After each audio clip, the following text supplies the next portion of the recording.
اور میرے نبی نے فرمایا قیامت کے دن میں اٹھوں گا، میں براق پہ ہوں گا، اور بلال میرے آگے سرخ اونٹنی پہ ہوگا، اور یہ میرے آگے آگے چلے گا، لوگ پیدل چلیں گے، یہ اونٹنی پر، میں براق پر، میدان معاشر میں اونٹنی پہ کھڑے ہو کر بلال اذان دے گا، اور کل قیامت کا انسان اس اذان کو سنے گا، اور جب وہ کہیں گے اشہد ان لا الہ الا اللہ تو ہر انسان کہے گا صدقت صدقت، اور جب وہ کہیں گے اشہد ان محمد رسول اللہ تو ہر انسان کہے گا صدقت صدقت، تصدیق کرے گا۔ اور جب جنت میں جانے کا وقت آئے گا، سارے جنتی جب پل صراط کو پار کر جائیں گے اور پار کر کے اتریں گے میدان جنت کی طرف، تو جنت کے 8 دروازے ہیں، جہنم کے 7 دروازے، 7 لہا 7 ابواب، اور جنت 8 دروازے ہیں۔ جب جہنمی جائیں گے جہنم کی طرف، حتی اذا جاؤوها فتحت ابوابها، جہنم کے قریب جائیں گے ایک دم دروازے کھولیں گے، اندر دھکیل دیے جائیں گے۔ جنتی جب جائیں گے حتی اذا جاؤوها، جب وہ جائیں گے آگے، وفتحت ابوابها، اکثر مفسرین نے اس کو واو حالیہ کہا ہے، لیکن صحیح بات ابن القیم نے کی ہے کہ واو للثمانیہ، ایک واو للثمانیہ ہوتا ہے، کہ یہ حالیہ نہیں ہے، یہ صرف یہ بتانے کے لیے کہ جنت کے 8 دروازے ہیں اور وہ بند ہوں گے، کھلے نہیں ہوں گے، بند ہوں گے۔ مہمان آ چکے ہیں، دروازہ بند ہے، اور اپنے نبی کی ایک شان دکھانی ہے، ایک اعزاز دینا ہے، تو جنت کے دروازے بند ہیں، کیسے جائیں؟ ایک دم وہاں 2 چشمے نظر آتے ہیں، سارے جنتی اس ایک چشمے سے پانی پئیں گے، ایک سے وضو کریں گے، وضو کرنے سے چہرہ ہمیشہ پر نور، بڑھاپے کے آثار نہیں آئیں گے، پانی پینے سے سینے کا کھوٹ ختم، پیٹ کا پیشاب پخانہ ختم۔ اب ہوں بھائی اندر کی میں جائیے، تو چلو بھائی ابا جی نال گل کریے، سارا مجمع ہمارے نبی کے پاس آنے کی بجائے اللہ بھلا دے گا۔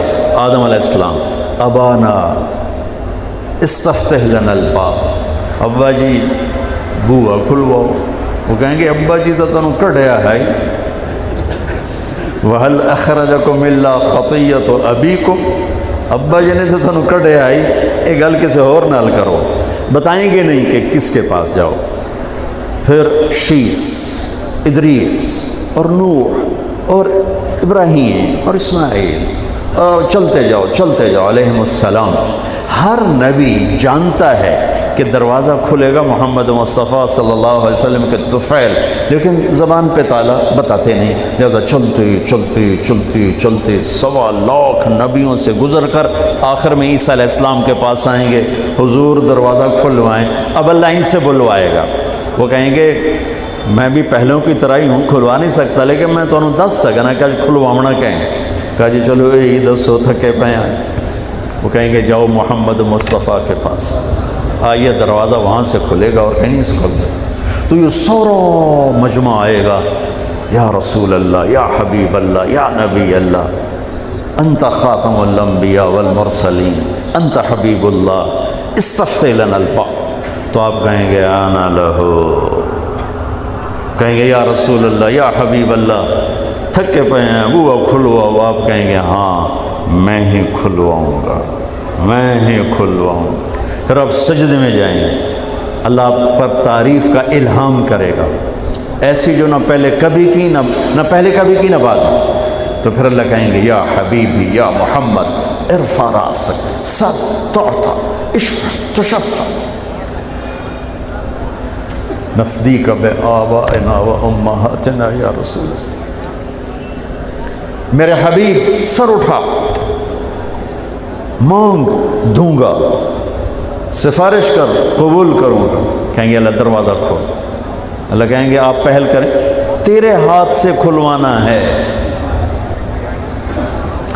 تو جنت سے ایک دم ایک سواری آئے گی، جیسے ہیلی کاپٹر آتا ہے نا، ایسے ہیلی کاپٹر کی طرح آ کر میرے نبی کے سامنے بیٹھ جائے گی۔ تو میرے نبی اس پر تشریف فرما ہوں گے، اس کی جو رس اور لگام ہوگی وہ ایسے نیچے گر جائے گی۔ یہ نیچے گرنے کا مطلب ہے کہ اس سواری کو میرے نبی نہیں چلائیں گے، کوئی کوچوان آئے گا، کوئی ڈرائیور آئے گا، کوئی چلانے والا آئے گا، خود میرے نبی نہیں چلائیں گے، ورنہ رسی اوپر ہی کھڑی رہتی۔ اس اشارے نے سب کو یوں کر دیا، دیکھو بھائی وہ کون آ رہا ہے، دیکھو بھائی کون آ رہا ہے۔ یہاں تو ابو بکر بھی ہیں، عمر بھی ہیں، عثمان بھی ہیں، علی بھی ہیں، طلحہ بھی ہیں، زبیر بھی ہیں، سعد بھی ہیں، سعید بھی ہیں، ابو عبیدہ بھی ہیں، عبد الرحمن بھی ہیں، حسن بھی ہیں، حسین بھی ہیں، اہل بیت بھی ہیں، صحابہ بھی ہیں۔ کس کو یہ شرف ملے گا؟ تو یہ اعلان ہوگا بلال کو پکڑا ہو رس۔ بلال، قریش بھی رہ گئے تھے، سید بھی رہ گئے، تو وہ غلام زادہ بازی لے گیا۔ آپ نے کہا بلال میری سواری کی لگام پکڑ کے میرے آگے آگے چل، اور میں جا کے ٹک ٹک ٹک دستک دوں گا، اندر سے آواز آئے گی کون؟ میں کہوں گا محمد الرسول اللہ، تو وہ ایک دم دروازہ کھول کر کہے گا یا رسول اللہ مرحبا بک وبمن معک، میں ہوں رضوان جنت کا بڑا فرشتہ، امرت اللہ افتح لأحد قبلک ولن اقوم لأحد بعدک۔ یا رسول اللہ، اللہ کا فرمان تھا کہ جب تک میرے نبی نہ آئیں دروازہ نہیں کھولنا ہے، اور تو نے خود اٹھ کے کھولنا ہے، بس یہ میری آخری دفعہ ہے، نہ پہلے کبھی اٹھاؤں نہ بعد میں کبھی اٹھوں گا کسی کے لیے، میں آپ کے لیے خود دروازہ کھول رہا ہوں۔ آپ نے فرمایا میں اندر داخل ہوں گا اور میرے ساتھ میری امت کے غریب لوگ داخل ہوں گے، غریب، مالدار بھی آئیں گے، پیچھے پیچھے آئیں گے۔ آپ نے پھر کہا انی لأعرف رجلا باسمہ وباسم ابیہ وامہ لا یاتی بابا من ابواب الجنۃ الا قال مرحبا مرحبا۔ میرا ایک امتی ہے، جب وہ آئے گا نا جنت کے دروازے تو 8 دروازے پکاریں گے، حضرت ادھر آئی، حضرت ادھر آئی، حضرت ادھر آئی۔ جب کسی بزرگ کے لیے نہیں، آپ میری گاڑی میں بیٹھیں، آپ میری گاڑی میں بیٹھیں، آپ میری گاڑی میں بیٹھیں، ہر دروازہ ادھر آئی۔ سلمان فارسی یوں کر کے پوچھیں گے، یوں کر کے ایسے اٹھ کے پوچھا، سلمان فارسی ایسے ہو کر کہنے گے یا رسول اللہ من ھذا ان ھذا لمرتفع شان، کون ہے یہ اونچی شان والا؟ تو ابو بکر سامنے بیٹھے تھے، کہا یہ ہے ابو بکر بن ابی قحافہ، اس جنت کا ہر دروازہ پکارے۔ پھر آپ نے فرمایا رأیت قصرا فی الجنہ، میں نے جنت میں محل دیکھا، ایک اینٹ موتی کی، ایک یاقوت کی، ایک زمرد کی۔ قلت لمن ھذا قیل لفتى من قریش فظننت انه لی فذهبت لادخله فقال لي انه لعمر بن الخطاب یا رسول اللہ۔ تو اتنا خوبصورت تھا محل کہ میں پوچھ بیٹھا یہ کس کا ہے؟ مجھے فرشتے نے کہا جی قریشی کا ہے، ایک قریشی کا ہے۔ فرمانے لگے مجھے خیال آیا میں قریشی ہوں، میرا ہی ہوگا۔ جب جانے لگا اندر تو مجھے فرشتے نے کہا یہ آپ کے غلام عمر بن خطاب کا ہے۔ پھر آپ نے فرمایا عثمان، جنت میں ہر نبی کا ایک رفیق ہوگا، میرا رفیق تو ہوگا۔ پھر آپ نے حضرت علی کا ہاتھ یوں پکڑا اور کھینچتے کھینچتے کھینچتے کھینچتے یہاں سینے پہ رکھ لیا۔ پھر کہا علی اترضى ان یکون منزلک مقابل منزلی فی الجنہ، تو راضی ہے جنت میں تیرا گھر میرے گھر کے سامنے ہوگا؟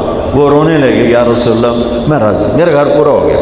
پھر آپ نے کہا طلحہ زبیر ان لکل نبی حواریا فی الجنہ وانتما حواریہ فی الجنہ۔ طلحہ زبیر، جنت میں ہر نبی کا ایک خادم خاص ہوگا، میرے 2 خادم خاص ہوں گے، ایک طلحہ ایک زبیر۔ پھر آپ نے فرمایا عبد الرحمن لقد ابتعت علی حتی خشیت علیک الہلاک، عبد الرحمن تو اتنی دیر سے آیا کہ مجھے ڈر لگا کہ تو ہلاک ہو گیا۔ تو وہ رونے لگے یا رسول اللہ میں کیوں دیر سے آیا؟ کہ حبست کا کثرت مالک، تیرے مال کی کثرت نے تجھے روک دیا۔